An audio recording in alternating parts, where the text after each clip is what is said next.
দেখো বলছে একজন ব্যক্তি তার ইনকামের 1/4 খরচ করেছিল ফুডে, তার ইনকামের 2/3 খরচ করেছিল হাউস রেন্টে, বাকি তার কাছে আছে 630 টাকা।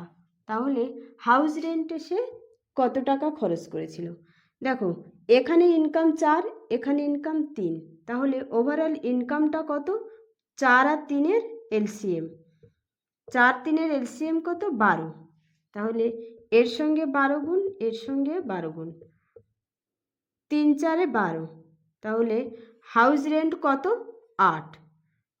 আর ফুডে খরচ করেছিল কত? 3 ইউনিট। আর হাউস রেন্টে খরচ করেছিল 8 ইউনিট। তাহলে 8 3-এ 11, তার মোট ইনকাম কত? 12 ইউনিট। তাহলে বাকি আছে কত unit? 12 unit minus 11 unit, 1 unit.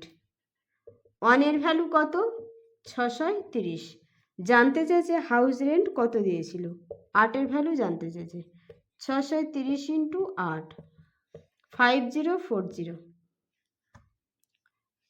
অপশানে কি আছে দেখো, এ অপশান অ্যান্সার।